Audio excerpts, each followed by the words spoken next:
కీలకమైన విషయాలు మనం మాట్లాడుకుందాం. చాలామంది ఏమనుకుంటారంటే తన చిన్నప్పటి నుండి వాళ్ళ ప్రవర్తన, వాళ్ళు చేసే పనులు భవిష్యత్తును నిర్ణయిస్తాయని వాళ్ళు అనుకోరు.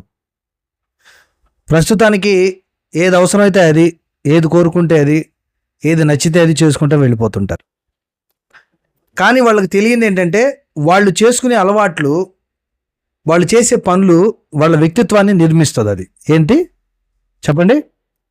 వాళ్ళు చేసే పనులు, వాళ్ళ అలవాట్లు వాళ్ళ వ్యక్తిత్వాన్ని నిర్ణయిస్తాయి. నువ్వు భవిష్యత్తులో మంచివాడివి కావాలా, చెడ్డవాడివి కావాలా అన్నది చిన్ననాటి నుండే నువ్వు ఎంచుకునే మార్గాన్ని, అంటే ఎంచుకునే పనులు, తీసుకునే నిర్ణయాల మీద ఆధారపడి ఉంటుంది. ఎక్కువ శాతం మంది ఏమనుకుంటారంటే ఇప్పుడు నాకు తినడానికి అవసరం కాబట్టి దొంగతనం చేసి తిన్నా తప్పు కాదు, ఆకలింది కాబట్టి నా ఆకలి తీర్చుకోవడానికి దొంగతనం చేద్దాం. నా దగ్గర వస్తువులు లేవు కాబట్టి పక్కవాడి దగ్గర దొంగతనం చేసి తీసుకుందాం. నా దగ్గర పెన్ను లేదు కాబట్టి నా పక్కన బ్యాగ్ ఉంటుంది, ఆ బ్యాగ్ ఉన్న వాడి దగ్గర ఆ పెన్నులు దొబ్బుకొని తీసుకుందాం. లేదా వాడి బ్యాగులో ఉన్న డబ్బుల్ని దొంగతనం చేసి తీసుకుందాం. లేదా పక్కోడి సొమ్ము దొంగతనం చేసి తెచ్చి ఇంట్లో పెట్టేసుకుందాం. అదవుతుందా? వీళ్ళు ఏమనుకుంటారంటే ఇలా తీసుకునే నిర్ణయాలు భవిష్యత్తుని రిఫ్లెక్ట్ చేస్తాయని వాళ్ళు అర్థం చేసుకోరు. మనం చిన్నప్పటి నుంచి నిర్మించుకునేటువంటి మన వ్యక్తిత్వమే పెద్ద అయిన తర్వాత అది బలంగా స్థిరంగా ఉంటుంది. మధ్యలో మనం తీసుకునే నిర్ణయాల మీద చాలా తక్కువ శాతం మంది నిలబడతారు. ఎందుకంటే వాళ్ళు చిన్నప్పటి నుండి అలవాటు పడ్డ దాని నుంచి, వాళ్ళ మనస్తత్వం నుండి బయటికి రావడం చాలా కష్టం. అందుకనే ఇక్కడున్న మీరు బాగా గుర్తుపెట్టుకోండి, మనం ఏదైతే తరచూ ఎక్కువగా చేస్తామో అదే మన జీవితంలో అలవాటుగా మారుతుంది. ఆ అలవాటు మన వ్యక్తిత్వాన్ని మార్చేస్తుంది. అర్థమవుతుందా? నువ్వు మంచి చేస్తావా, చెడు చేస్తావా, నీ చేతుల్లోనే ఉంది. మనం ఎప్పుడు ఎక్కువగా దేన్ని చూస్తూ ఉంటామో దాని గురించి ఆలోచిస్తాం. మనం ఎక్కువ దేని గురించి ఆలోచిస్తామో అదే చేస్తాం. అర్థమవుతుందా? మనం ఎక్కువ దేన్ని చూస్తాం? క్రికెట్ గురించే చూస్తే మన మనసులో ఏముంటుంది? క్రికెటే ఉంటుంది. క్రికెట్ ఆడతాం. ఎక్కువ బైబిల్ చదివితే లేదా దేవుని పని చేస్తుంటే అదే మనసులో ఉంటుంది, అదే చేస్తాం. ఎప్పుడు చెడ్డ వాళ్ళ వైపు చూస్తూ ఉంటే జరిగే చెడు, చుట్టుపక్కల ఏది ఎక్కువ మందికి మంచి కంటే ఎక్కువ చెడు ఎక్కడ జరుగుతుందో చాలా అట్రాక్టివ్గా చూస్తారు. చుట్టూ ఎక్కడెక్కడ ఎవరు తప్పులు చేస్తున్నారు ఎత్తుక్కుంటా వాటి మీద ఇంట్రెస్ట్ పెంచుకొని అవి చూడడానికి ఆనందపడుతున్నాం అంటే అది మన మనసులో ఉంటుంది, మనల్ని పాపం వైపు నడిపిస్తుంది. సోషల్ మీడియా మనల్ని పాపంలోకి తీసుకెళ్ళడానికి ప్రధాన కారణం ఏంటంటే మనం ఏది చూస్తామో అది మనసులో ఉంటుంది, ఏది మనసులో ఉంటే అది చేస్తాం. ఇప్పుడు సోషల్ మీడియాలో ఎక్కువ శాతం ఏ కంటెంట్ మనల్ని అట్రాక్ట్ చేస్తుంది? సోషల్ ఇష్యూసా, సమాజాన్ని బాగు చేయడమా, దేవుని వాక్యమా? ఏది? పాపమే కదా. అది మనల్ని అట్రాక్ట్ చేస్తుంది, దాని వైపు తీసుకెళ్తుంది. దురాశ గర్భమున ధరింపబడి పాపమును కంటది, పాపం పరిపక్వమై మరణాన్ని తీసుకొస్తుంది. మన వ్యక్తిత్వాన్ని చిన్నప్పటి నుండే నిర్మించుకోవాలి. గుర్తుపెట్టుకోండి, నేను చాలాసార్లు హ్యావీకి ప్రవచనానికి మీ అందరికీ చెప్తున్నా, ఇక్కడ ఉన్న వాళ్ళందరికీ, మనం చిన్నప్పుడే మన వ్యక్తిత్వాన్ని సరైన దారిలో నిర్మించుకోవాలి. అవసరార్థమై అమ్మా నాన్న దగ్గర ప్రతి చిన్నదానికి అబద్ధం ఆడడం నువ్వు నేర్చుకున్నావంటే నువ్వు తప్పించుకునే ప్రయత్నంలో ఉన్నావు. తప్పు చేసి కూడా నువ్వు పదే అది చేస్తున్నావంటే నేను ఎన్నిసార్లు తప్పు చేసినా తప్పించుకునే అవకాశం ఉంది కాబట్టి నేను అబద్ధం చెప్పేసి ఈజీగా తప్పేసుకోవచ్చు. ప్రస్తుతానికి నాకు అవసరమైన దాన్ని నేను చేయొచ్చు, అది తప్పైనా సరే. ఏంటి ఇలా చేసావని అడిగినప్పుడు తప్పించుకోవడానికి దారులు ఉన్నాయి కాబట్టి నాకే ప్రాబ్లం లేదు అని ఎవరైతే అనుకుంటారో వాళ్ళకి తెలియకుండా వాళ్ళు చేతులారా వాళ్ళ దారుణమైన నీచమైనటువంటి వ్యక్తిత్వాన్ని నిర్మించుకుంటున్నారు. ఆ దారుణమైన నీచమైన వ్యక్తిత్వాన్ని, అంటే అబద్ధాలు ఆడడాన్ని, ఏం కాదులే, నేను నమ్మిన తల్లిదండ్రుల్ని, నేను నమ్మినటువంటి ఇంట్లో వాళ్ళని, అన్నదమ్ముల్ని, చెల్లెల్ని, నేను నమ్మిన కుటుంబాన్ని, లేదా నేను నమ్మిన భార్యని లేదా భర్తని నేను అబద్ధం చెప్పి తప్పించుకోగలిగాను, నేను తప్పు చేసినా కూడా తప్పించుకోగలను అన్న ధైర్యంతో మనం లొసుగులు వెతుక్కొని చేసేదాన్ని కంటిన్యూ చేస్తున్నాం. అంటే అర్థం ఏంటంటే నీకు తెలియకుండానే అతి భయంకరమైన బురదలోకి నిన్ను నువ్వు లోపలికి నెట్టేసుకుంటున్నావు అని అర్థం. ఒక రోజుకి అది నీ గొంతు మీదకి నీ ఊపిరి పోయే వరకు వచ్చినప్పుడు దాని నుంచి నిన్ను ఎవరు రక్షించరు. Because of there is no persons to see what's going to happen. అర్థమవుతుందా? అక్కడ ఎవ్వరు నీకేం జరుగుతుందో చూడరు. ఎందుకని? వాళ్ళకి తెలియదు. మనకు తెలియకుండా పరిస్థితులని ఒక గదిని 4 గోడలకి ఏ కిటికీలు లేని గదిని నిర్మించుకుంటాం. అర్థమైందా? ఆ 4 గోడలు ఎందుకు అంటే ఆ పాపం అనేదాన్ని నా తల్లిదండ్రులు, బంధువులు, భార్య, భర్త చూస్తే తెలిసిపోతుందని. ఈ కిటికీలు లేని గదిలో మనం నిర్మించుకున్నప్పుడు మన పాపాలు కిటికీల నిండా, గదుల నిండా నిండిపోతే ఎవరిని ముంచేస్తుంది? మనల్ని. ఊపిరాడక మనం బిగబట్టి చచ్చిపోతుంటే బయట వాళ్ళకి ఎవరికీ తెలియకుండా ఉంటుంది. Because of they want no. అదవుతుందా? ఎందుకని? నాకేం జరిగిందో, నేను ఏం చేశానో తల్లిదండ్రులు చెప్పకపోతే బతుకుతాం మనం. చాలామంది పిల్లలు తల్లిదండ్రులకు తెలియకుండానే సూసైడ్ చేసుకొని చచ్చిపోతారు. వాళ్ళ అమ్మా నాన్నకి అసలు తెలియదు.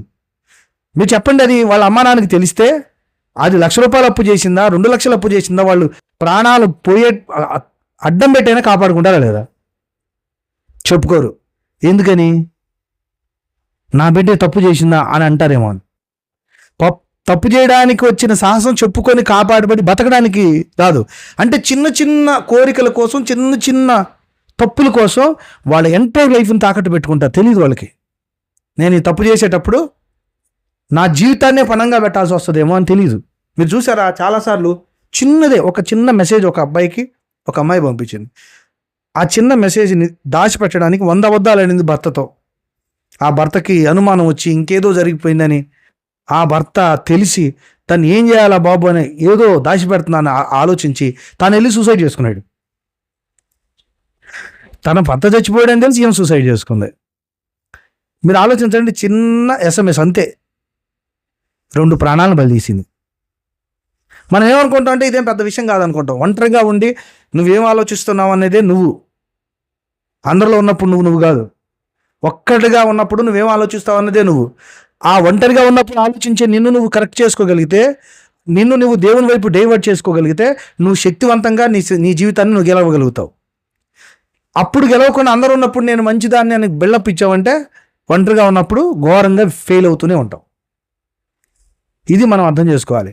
అందుకని మనం ఎప్పుడు ఒంటరిగా ఉన్నప్పుడు మనం ఏంటన్నది అర్థం చేసుకొని మన వ్యక్తిత్వాన్ని నిరూపించుకోవాలి. ఇంకొకళ్ళని చూసి వాళ్ళ ముందు మనం డాంబికాలకు పోయి మనల్ని మనం హెచ్చించుకుని, లేదా వాళ్ళు ఏదో అనుకుంటారని మన తప్పుని కప్పెట్టుకునే ఏదైతే ఆ ప్రవర్తన ఉంటుందో అది నువ్వు కాదు. It's pretending. అదేంటంటే నటించడం. వాళ్ళ ముందు నువ్వు నటిస్తున్నావు కానీ నువ్వు ఒరిజినల్ కాదు. అది నువ్వు ఒంటరిగా ఉన్నప్పుడు ఎవరైతే ఉన్నావో, ఒంటరిగా ఉన్నప్పుడు ఏదైతే ఆలోచిస్తావో అదే నువ్వు. అప్పుడు నువ్వు ఎట్లా ఆలోచిస్తున్నావు? పాపం చేయడానికి ఆలోచిస్తున్నావా? తపన పడుతున్నావా? అమ్మ నాన్న మాట వినకుండా, లేదా వాళ్ళు మా అమ్మళ్ళు ఏమైపోయి, మా కుటుంబం ఏమైపోయి, ఎవరేది అవుతావని ఎవ్వరు చూడనప్పుడు నేను చేస్తున్నాను అనుకుంటావే. 4 గోడల మధ్య ఎవ్వరు చూడనప్పుడు నువ్వు చేసే ఒక్కటే 4 బయట రోడ్ల మీదకు లాగుద్ది. పాపానుకున్న దారుణమైన పరిణామం అది. పాపం యొక్క కాన్సిక్వెన్సెస్ అర్థం చేసుకున్నాడు ఎవడైనా అసలు చేయడు. ఎందుకంటే అది నీతో పోదు, చిన్నదానితో పోదు, నిన్ను నీ కుటుంబాన్ని దహించి వేస్తుంది. అందుకని మనం చిన్నప్పటి నుండే గుర్తుపెట్టుకోండి, బైబిల్ ఏం చెప్తుందంటే ఒక పట్టణం ప్రాకారం లేక చెడిపోతుంది ఎట్లుంటుందో, ఒక మనసు తనను అణుచుకోలేక పాడైపోయిన వాడు కూడా అట్లాగే. అర్థమవుతుందా? అర్థమైందా? మీరు ఎప్పుడైనా బాహుబలిని అంటే బలమైన శూరుడిని మీరు చూసారా? వాడికంటే తన మనసును అణుచుకునేవాడే నిజమైన బలవంతుడు అంటుంది బైబిల్. మనసును అణుచుకునేవాడు బహుబలం కలిగిన వాడికంటే గొప్పవాడంట. అదేనా? వాడే. అందుకే బైబిల్ మీరు చదివితే బైబిల్లో భక్తులు ఎవరైతే ప్రభువుని ఇష్టపడి ప్రభువుని నమ్మిన వాళ్ళు ఉంటారో వాళ్ళ వల్ల ఇతరులు నష్టపోవడం తక్కువ ఉంటుంది. అర్థమవుతుందా? ఎందుకంటే వాళ్ళు దేవుని మార్గంలో నడిచారు. వాళ్ళు ఇతరుల వల్ల నష్టపోయినా వాళ్ళ వల్ల ఇతరులు నష్టపోలే. మరి ఎవరు ఇతరుల వల్ల నష్టపోయారంటే ఎవరైతే వాళ్ళ స్వార్థం కోసం, వాళ్ళ కోరికల కోసం బతుకుతారో వాళ్ళ వల్ల వాళ్ళు ఒక్కలే కాదు, వాళ్ళతో పాటు కొన్ని 100 మంది లేదా కొన్ని కుటుంబాలే కూలిపోతాయి. అదవుతున్నా? నీతో కాదు, కేవలం నీ ఒక్కడి స్వార్థం, తాగుడు కోసమో లేదా లంచగొండి పని కోసమో, తప్పుడు ఆలోచన కోసమో, లేదా ఏం చేస్తావో నీ ఒక్క స్వార్థం కోసం కొన్ని 100 మంది జీవితాలను ఇంపాక్ట్ చేయగలుగుతావు. నేను బైబిల్లో ఇద్దరిని నీకు ఉదాహరణ చూపిస్తాను. 2 తండ్రి కొడుకులే. ఒక తండ్రిని దేవుడు ఏం చేశాడంటే గొప్ప భక్తుడిగా ఇశ్రాయేలీలకు మొదటి రాజుగా ఎన్నుకున్నాడు. ఎవరికి చెప్పండి? ఇశ్రాయేలీలకి మొదటి రాజు. ఇశ్రాయేలీలకి మొదటి రాజు ఎవరు? సౌలు. ఇశ్రాయేలుకి మొదటి రాజు అనేటప్పుడు దేవుడు ఏ ఏ క్వాలిటీస్ చూశాడంటే, మొదట సౌలులో నిజాయితీ ఉంది. దేవుడు ఎప్పుడు ఏం చూస్తాడంటే మనిషి హృదయంలోని యథార్థత చూస్తాడు. ఎప్పుడు గుర్తుపెట్టుకోండి, దేవుడు ఎప్పుడు మనిషి యొక్క పై రూపాన్ని చూడడు, మనిషి లోపల ఉన్నటువంటి యథార్థతను చూస్తాడు. సౌలుని దేవుడు చూసినప్పుడు సౌలు చాలా యథార్థవంతుడిగా కనబడ్డాడు అంతే. కానీ జనం సౌలుని దేవుడు ఎన్నుకున్నప్పుడు ఆశ్చర్యపోయారు. ఎందుకంటే సౌలు చాలా హైటు, 7 అడుగులు ఉంటాడు, చాలా అందగాడు.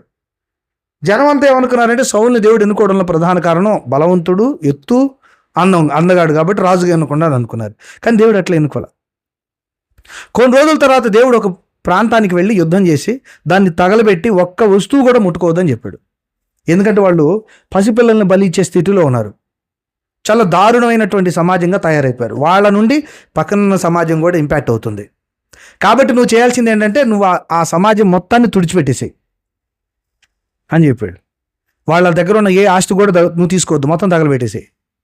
అయితే సౌలు ఏం చేశాడంటే, దేవుడు చెప్పింది చేస్తేనే దేవుడు ఇష్టపడతాడు. గుర్తుపెట్టుకోండి, దేవునికి ఇంక వేరేదేం అవసరం లేదు. నువ్వు ఏదో వస్తువులు ఇస్తావా, కానుకలు ఇస్తావా, సంపదలు ఇస్తావా, గుర్తుపెట్టుకోండి, ఇవేవి దేవుడు చూడు. మీరు బాగా గుర్తుపెట్టుకోండి, నీ లైఫ్ ద్వారా దేవుడు ఇష్టపడేటట్టుగా బ్రతకకుండా నువ్వు ఇచ్చే కానుక ద్వారా దేవుని సంతోషపరచాలి అనుకుంటే చాలా తప్పు. నా వైపు చూడాలి, అర్థమవుతుందా? దేవుడికి ఏది కావాలి మొట్టమొదట చెప్పండి. సౌలుని దేవుడు ఏది చూశాడు? సౌల్లో నిజాయితీ, యథార్థత మనసులో చూశాడు. ఆస్తులు చూశాడా?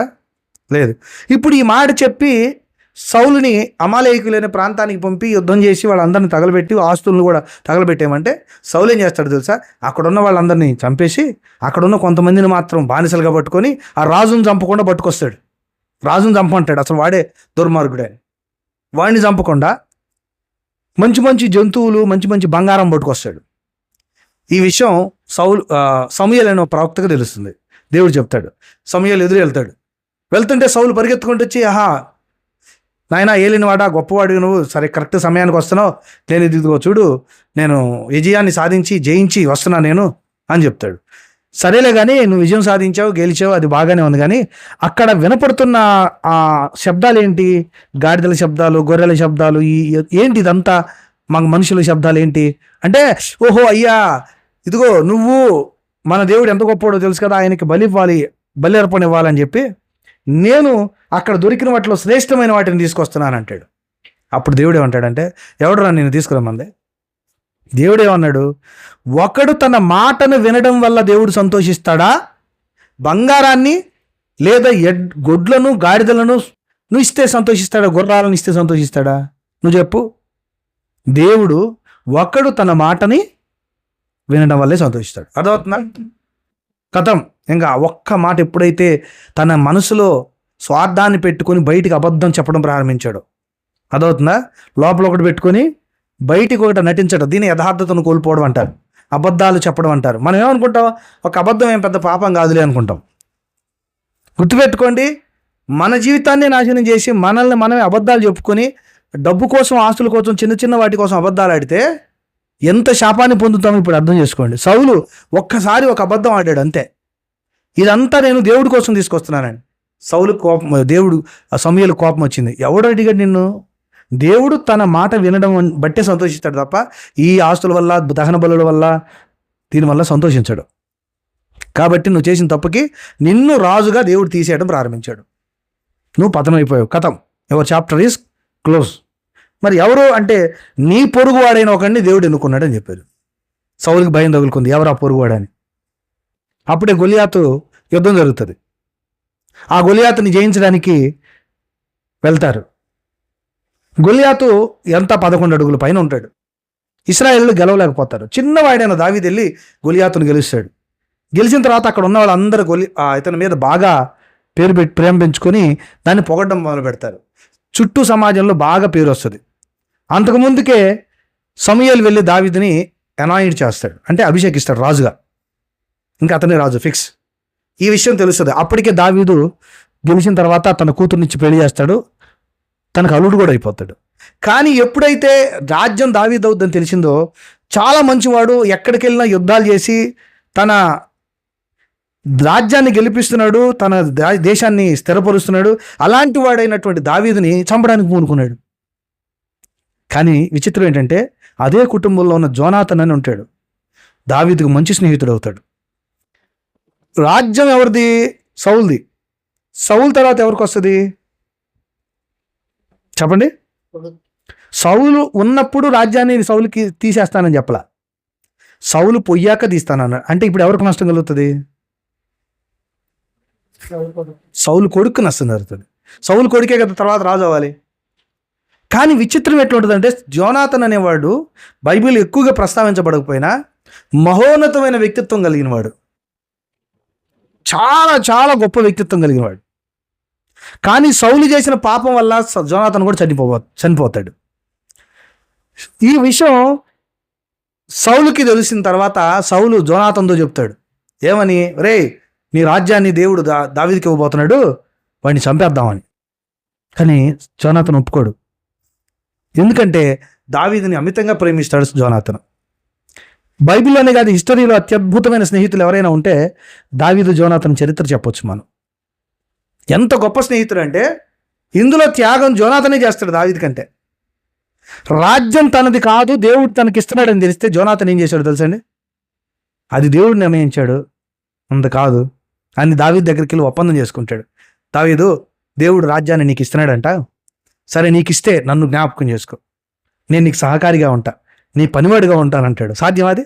అప్పటికి is a prince, he was a prince. అక్కడ కాబోయే రాజు. అలాంటి వాడు ఇంకొకటి దగ్గర పనిగా ఉండడానికి ఇష్టపడతాడా? మీరు ఆలోచించండి. ఇప్పుడు నువ్వు ఒక ఎంఆర్ఓ, నిన్ను తీసేసి నీ కింద పనిచేసే బంట్రోతుని ఎంఆర్ఓ పెడితే ఆయన కింద నువ్వు పని చేస్తావు అంటే ఏం చేస్తావు? ఆఫ్టర్ ఆల్ ఎంఆర్ఓ మనస్సాక్షి ఒప్పుకోక రావడానికి కూడా సిద్ధపడతావు. ఎందుకంటే అంతటి స్థాయిని పోగొట్టుకొని పనివాడిగా పనిచేయడం అనేది ఒక మనిషి అంగీకరించలేని, ఒప్పుకోలేని అసాధారణమైన విషయం, అసాధారణమైన నిర్ణయం. కానీ జోనాతను ఒప్పుకుంటాడు, దావీదుతో ఒప్పందం చేస్తాడు. ఇది సౌలుకు తెలిసి తిడతాడు, ఒరే దుర్మార్గుడా, పనికి మాలినవాడా అని వాళ్ళ అమ్మని అతను అందరినీ తిడతాడు. అరే నువ్వు నాశనం అయిపోతావురా, రాజ్యం దావీదుకు పోతురా, కొన్ని చంపాలరా అని చావడానికి బల్లె విసురుతాడు దావీదు మీదకి. అప్పుడు జోనాతను తప్పిస్తాడు. వాళ్ళ నాన్న చేసే కుట్రలన్నీ దావీదుకు చెప్పి, మా నాన్న ఇట్లా చంపబోతున్నాడు, అక్కడి నుంచి వెళ్ళిపో, అక్కడికి రాబోతున్నాడు, అక్కడి నుంచి వెళ్ళిపో అని సమాచారం ఇచ్చి కాపాడుతాడు. చివరికి జోనాతను కూడా చచ్చిపోతాడు. ఎవరి చేత అంటే శత్రువుల చేతిలో చచ్చిపోతారు. దావీదు ఉంటే బతికుండేవాళ్ళు, కానీ వాళ్ళ నాన్న చేసిన పాపానికి, దేవుడిచ్చిన శాపానికి జోనాతను కూడా బలవుతాడు. అయితే నేను మీకు ఇందాకే చెప్పాను కదా, జోనాతను ఎందుకంత మంచోడయ్యాడు? సౌలు ఎంత పెద్దవాడై ఉండి రాజు ఎందుకు చెడిపోయాడు? సౌలు ఎప్పుడైతే దేవుని మాటని అతిక్రమించడం ప్రారంభించాడో గుర్తుపెట్టుకోండి, బైబిల్ చెప్తుంది ఆకాశం నుంచి ఒక దురాత్మ వచ్చి సౌలును పట్టేసిందంట. మనం ఏమనుకుంటామంటే సైతాను బట్టి వాడు ఆ పని చేశాడు అంటారు చాలామంది కదా. కానీ వాస్తవానికి సైతాను పట్టి వాడు ఆ పని చేయడు, వాడే సైతాన్ని ఆహ్వానిస్తాడు తన జీవితంలోకి. పాపం చేసే ప్రతి ఒక్కరిని అర్థం చేసుకోవడానికి ప్రయత్నించండి. సైతాను నీ దగ్గరకు రాదు, సైతాను నిన్ను పాపంలోకి నెట్టదు, సైతాను నువ్వే అంగీకరిస్తావు. అవ్వ సాతాన్ దగ్గర పోయిందా, సాతాన్ అవ్వ దగ్గరకు వచ్చిందా? సాతాన్ దగ్గరికి, చెట్టు దగ్గరకు పోయింది. అర్థమైనా? అవ్వ సాతాన్ దగ్గరకు పోయిందా, సాతానే అవ్వ దగ్గరకు వచ్చిందా? అవ్వే దాంతో స్నేహం చేయడం ప్రారంభించింది. పాపంతో ఎప్పుడు స్నేహం చేయడం ప్రారంభిస్తావో అప్పుడే పతనం అయిపోతాం. ఒక్క అవ్వ చేసిన పాపం ఎంత సమాజానికి చుట్టింది? ఒక ఇంట్లో ఒక తండ్రి, ఒక తల్లి చేసిన పాపం ఎంత కుటుంబానికి శాపాన్ని, నాశనాన్ని, పతనాన్ని, చరిత్రలో సమాజం చెప్పుకునే అంత సామెతగా మారిపోయేంత నవ్వులు పనులు చేసుకొస్తుంది తెలుసా? ఒక్కళ్ళ స్వార్థం. మీరు చూడండి ఇప్పుడు సొసైటీ ఎంత దారుణంగా ఉందో. ఒక తల్లి చిన్న బిడ్డ, 2 సంవత్సరాలు లేని పసిపాపని తన ప్రియుడు చంపుతుంటే చూస్తూ ఉండి నవ్వుతూ ఉంది. తల్లి అంటారా మీరు? ఎలా సాధ్యమైంది? కడుపును పుట్టిన బిడ్డ, తాను మోసి పెంచిన బిడ్డ, సరే నీ బిడ్డ కాకపోయినా పసిబిడ్డ 71 గాయాలు అయ్యేంతగా, ఎముకలు 7 చోట్ల ఎముకలు ఇరిగేంతగా పసిబిడ్డను చంపుతుంటే ఆ క్రూరుడు ఎలా నువ్వు ఊరుకుండగలవు? నీకు నచ్చకపోతే వేరే అనాథాశ్రమంలో ఇవ్వచ్చుగా. పాపం ఎప్పుడు నీలో చెడ్డ కోరిక, దురాశ మొదలవుతుందో అప్పుడు నువ్వు సైతాన్గా మారిపోతావు. You will become a Satan. అర్థమవుతుందా? అప్పుడు నువ్వు ఏం చేస్తాను అన్నది కూడా నీకు అర్థం కాదు. ఎంత కఠినంగా అయినా, అంత దుర్మార్గంగా అయినా ప్రవర్తిస్తావు. ఇంకొకటి ఒక పాపను తీసుకెళ్ళి, ఒక బాబుని తీసుకెళ్ళి నేలకేసి కొట్టి చంపేస్తాడు వాడు. 2 సంవత్సరాల బాబుని. ఎంత దారుణంగా కొడుతున్నాడో చూస్తే కడుపు రగిలిపోతుంది. నా చేతులు ఉంటే మనమే చంపేయాలనుకుంటాం. వాడికి అంత కఠినత్వం ఎట్లొచ్చింది ఆలోచించండి. తల్లి ఏడుస్తుంది ఇప్పుడు. ఎందుకు? తను పాపం చేసినప్పుడు ఏడలేదే? ఈ పరిస్థితులకు దారుణంగా దాపురిస్తాయని. కేవలం నీ కోసం నీ బిడ్డను చంపాడు. నువ్వు చేసిన పాపానికి నీ కుటుంబం బలైపోద్ది. నువ్వు చేసిన పాపానికి ఎవరు బలైపోతారు? కాన్సిక్వెన్సెస్ లేవు, నీ చేతుల్లో ఉంటాయా? నువ్వు పాపం చేయడం ఒక్కటే నీ పని, కానీ దాని పరిణామాలు నీతో పాటు నీ కుటుంబం అనుభవిస్తుంది, నీతో పాటు నీ బిడ్డలు అనుభవిస్తారు, నీతో పాటు నీ తల్లిదండ్రులు అనుభవిస్తారు. ఒక అమ్మాయి ఒక చిన్న తప్పు చేస్తే తల్లిదండ్రులు ఇద్దరు సూసైడ్ చేసుకొని చచ్చిపోతారు. ఇప్పుడు మా అమ్మ నాన్నగా అలాంటి వస్తారా? నిజంగా జరిగిన సంఘటన ఇది. ఒక అమ్మాయి తల్లిదండ్రులు కాదని లేచి వెళ్ళిపోయిన కొద్ది రోజులకి పరువు పోయిందని బాధతో ఇద్దరు తల్లిదండ్రులు వేసుకొని చచ్చిపోయారు. అయినా బాధ లేదు అమ్మాయికి, అక్కడే ఉంది. వాడు ఎప్పుడైతే కొన్ని రోజులకి వాడు మనస్తత్వం ఫోన్లో చూసినప్పుడు మాట్లాడినప్పుడు తెలుస్తుందా? వాడితో బతికినప్పుడు కదా వాడు ఎట్లా అంటాడో తెలుస్తుంది, అవునా కాదా? దూరంగా ఉన్నప్పుడు వాడు ఎట్లా అంటాడో అర్థమవుతాడు మనకి. వాడు వేసుకున్న బట్టలు వాడు అందమే కనపడుతుంది, కానీ దగ్గరికి వెళ్ళాక అర్థమైంది. అక్కడికి వెళ్ళాక వాడి ప్రవర్తన అర్థమయ్యి వాడు ఆల్రెడీ ఇంకొక ఇద్దరుతో సంబంధం ఉందని తెలిసి అక్కడికి వెళ్ళిన దగ్గర నుంచి డబ్బులు అని కొడుతుంటే, సరిగా తిండి పెట్టక చస్తుంటే ఇంటికి మా అమ్మ కావాలని ఏడ్చుకుంటూ వస్తే ఉంటారా? బంధువులు తరివేశారు బయటికి, నా ఇల్లు కావాలని వస్తే. చూడండి ఎంత దారుణమైన పరిస్థితి. అంటే కేవలం ఇప్పుడు ఆమెకి పెళ్లి చేయడానికి తల్లిదండ్రులు భర్తను తీసుకురారా? కానీ సినిమాలు చూసి పొద్దు లెగిస్తే అందులో జరిగే చెత్త అంతా నిజం అనుకుని అదే లైఫ్ను ఊహించుకుంటారు. ఆ లైఫే కావాలనుకుంటారు. వాస్తవానికి సినిమాల్లో చూపే ఏ లైఫ్ కూడా వాస్తవ ప్రపంచంలో అత్యంత దారుణమైన ఫలితాలే ఇస్తుంది. అర్థమవుతుందా? సినిమాల్లో చూపించే ఏ ఇండివిజువల్ చాయిసెస్ తీసుకొని డెసిషన్స్ తీసుకొని ఏదైతే మనం ముందుకెళ్తామో అవన్నీ ఎండ్ ఆఫ్ ద డే దారుణమైన ఫలితాలను ఇస్తుంది. మీరు కావాలంటే అనలైజ్ చేసుకోండి. అలాంటి చాయిసెస్ నిర్ణయాలు తీసుకున్న ఏ ఫ్యామిలీనైనా చూసుకోండి. వాళ్ళు సుఖపడ్డట్టు నాకు ఒక్కళ్ళని చూపించండి. కొంతమంది మధ్యలోని జీవితాలు నాశనం చేసుకున్నారు, పాడైపోయారు, చచ్చిపోయారు, సూసైడ్ చేసుకున్నారు, లేదా వాళ్ళని చంపి జైలుకు పోయారు. ఫైనల్ ఇదే రిజల్ట్.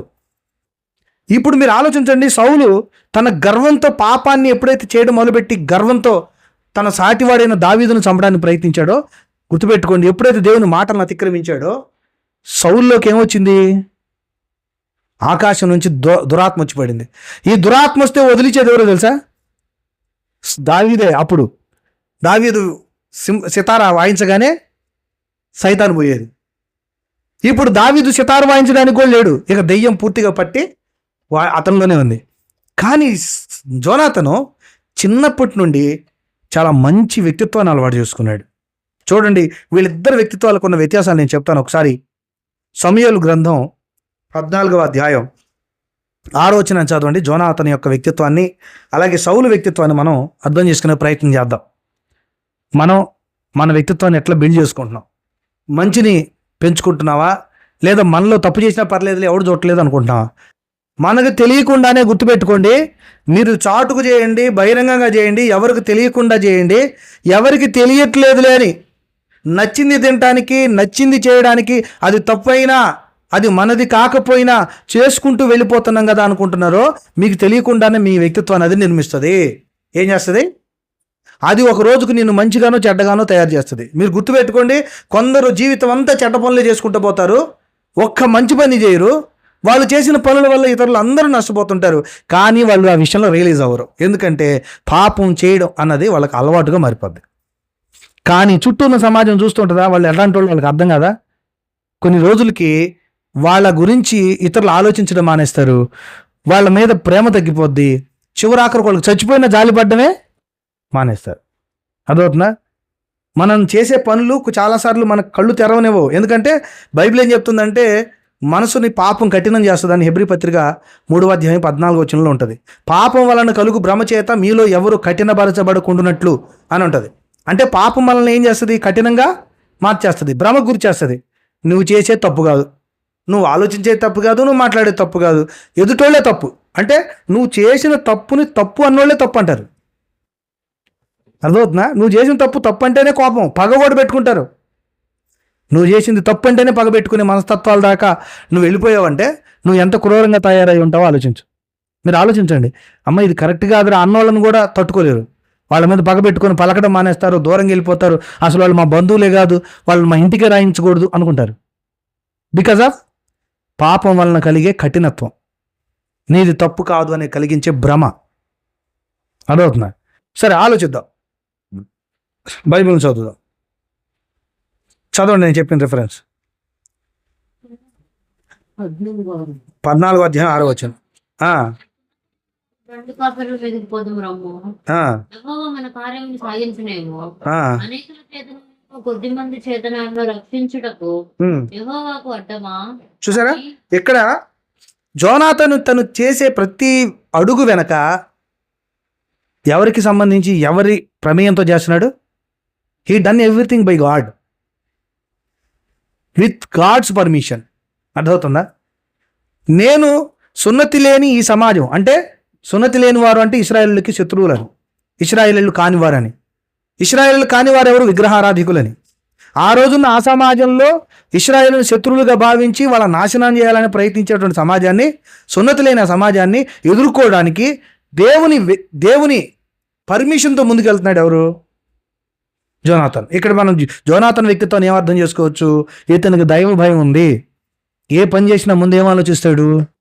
దేవుడు యాక్సెప్ట్ చేస్తాడా లేదా? చెప్పండి, దేవుడు యాక్సెప్ట్ చేస్తాడా, రిజెక్ట్ చేస్తాడా?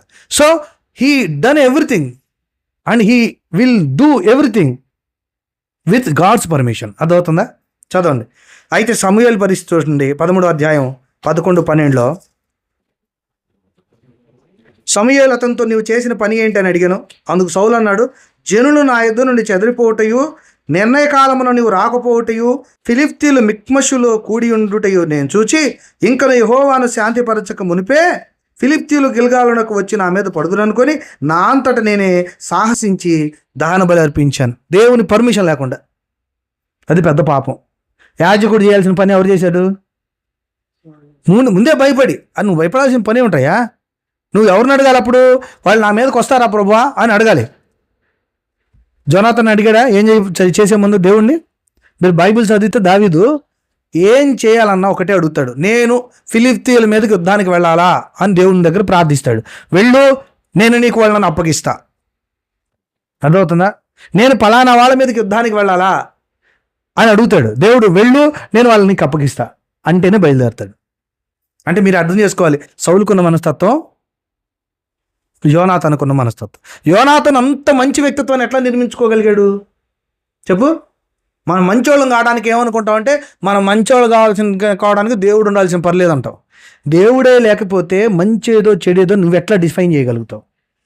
నీ దృష్టిలో దేవుడు లేనప్పుడు, without God you can take every decision with your opinion. నువ్వు చెప్పు, నీ ఒపీనియన్ పర్ఫెక్ట్ అని ఎవరు చెప్పారు? నీ ఒపీనియన్ ఏది ఇంపాక్ట్ చేస్తుంది? నీ కోరికలు, నీ ఇష్టాలు ఇంపాక్ట్ చేయవా? నీ ఇష్టాలు మంచివని ఎట్లా చెప్పగలుగుతావు? నీ ఇష్టాలు మంచివైతే నీ నిర్ణయాలు మంచివి అవుతాయి. నీ నిర్ణయాలు మంచివైతే నీ తీసుకునే పనులు మంచివి అవుతాయి కదా. ఇక్కడ ఎక్కడ సమస్య వస్తుందా అంటే, నువ్వు ఆలోచించే విధానమే. బైబిల్ ఏం చెప్తుందో తెలుసా? ఇర్మియా గ్రంథం 10వ అధ్యాయం 17వ వచనంలో, మనిషి యొక్క హృదయం ఘోరమైన వ్యాధి, మోసకరమైనది అని చెప్తుంది. అర్థమవుతుందా? మనిషి స్వతహాగా ఇండిఫాల్ట్గా, అర్థమవుతుందా ఏంటి? మనిషి మనసు చాలా చెడ్డది. వాడు ఏది చేసినా తన చుట్టూ, తన పరిధిలో తనకి ఏది నచ్చితే అదే చేస్తాడు. మంచి చెడు అని చూడడం. ఆలోచించండి, మనకు నచ్చిందే మంచి కాదు. మనం నచ్చపోయినా మంచే, చెడు నచ్చినంత మాత్రాన చెడే. అర్థమవుతుందా? దీన్ని మనం అర్థం చేసుకోవాలి. సో మనకు తెలియకుండానే మనకు నచ్చింది మంచి అని ఎప్పుడైతే మనం నిర్ణయాలు తీసుకోవడం ప్రారంభిస్తామో అప్పుడే మనం మంచోళ్ళమో చెడ్డోళ్ళమో డిఫైన్ అయిపోద్ది. కానీ మనం చేసే ప్రతిదీ దేవుని యొక్క ధర్మశాస్త్రాన్ని మధ్యలో పెట్టుకుని ఆలోచిస్తే అప్పుడే మనకు అర్థమవుతుంది. ఎందుకంటే మనుషులను నిర్మించిన దేవునికి తప్ప మనకి మంచేదో చెడేదో తెలియదు. మనకు నచ్చిందే మంచి అనే అబోధ కల్పనలో చాలామంది పడిపోయి చివరికి పతనమే అవుతారు వితౌట్ గాడ్. అర్థమవుతుందా? సో ఇప్పుడు ఆలోచించండి, మనం జోనాతన్ అంత మంచి వ్యక్తిత్వం కలిగిన వాడుగా, శత్రువును కూడా ప్రేమించే వ్యక్తిత్వం గలవాడుగా, ఇంకా గొప్పగా నాన్నలాగా క్రూరుడుగా కాకుండా తన దాసుడు తనకు రాజైన యాక్సెప్ట్ చేసే మనసు ఎలా వచ్చిందంటారు? దేవుని మీద ఆధారపడే మనసు వల్ల. దావీదును రాజుగా దేవుడే అనుకున్నాడని చెప్పిన చంపే మనసు ఎందుకు వచ్చింది చెప్పండి? దేవుని నిర్ణయాన్ని అంగీకరించని చెప్పండి సౌలు మనస్తత్వం వల్ల. తాను చిన్నప్పటి నుండి తన ఇష్టాలకే ప్రాధాన్యత ఇచ్చాడు కాబట్టే పతనం అయిపోయాడు. గుర్తుపెట్టుకోండి. దేవుడు లేకపోయినా బలిచ్చాడు. దేవుడు చెప్పినా వాళ్ళని బలివ్వకుండా బంగారాన్ని మేలైన శ్రేష్ఠ వస్తువుల్ని తీసుకొచ్చి దేవుడి కోసం తెచ్చానని చెప్పాడు. ఏ నిర్ణయం తీసుకున్నా దేవుని ఆలోచన కంటే చెప్పండి తన ఇష్టాల మీదే ఆధారపడి చేశాడు. అవునా? ఇప్పుడు మీరు చెప్పండి, దేవుని ఇష్టం మీద ఆధారపడ్డాడు, దేవుని చేత యాక్సెప్ట్ చేయబడ్డాడు. దేవుని ఇష్టాన్ని యాక్సెప్ట్ చేయనివాడు ఏమైపోయాడు? పతనం అయిపోయాడు. చదువుదాం తర్వాత రెండో విషయం. మొదటి సమయాలు 23:17.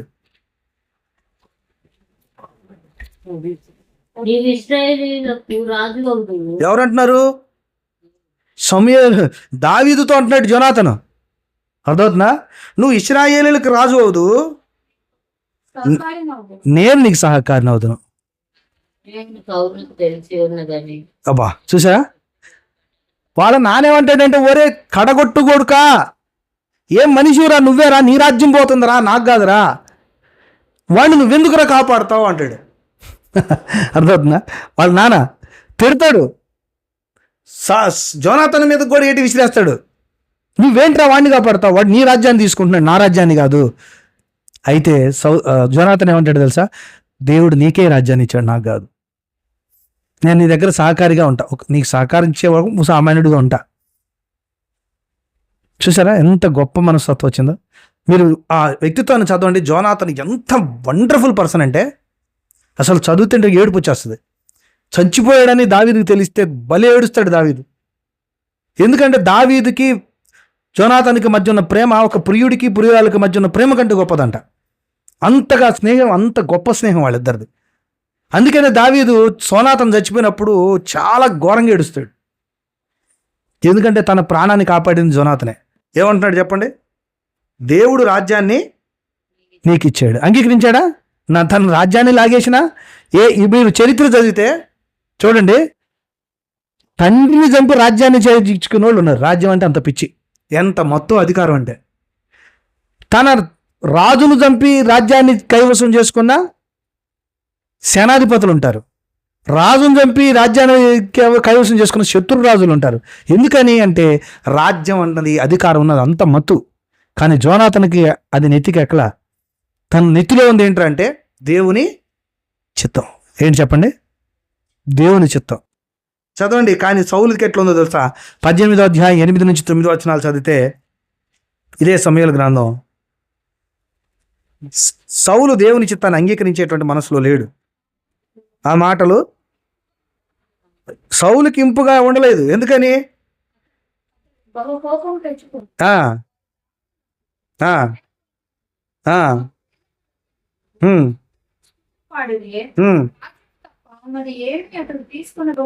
చూసారా?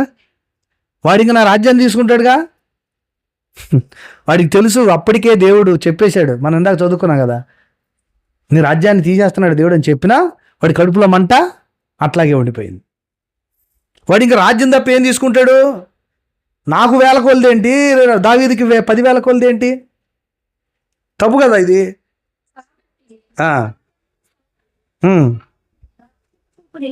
చూసారా? మళ్ళీ 18:1-3 వచనాలు చదవండి.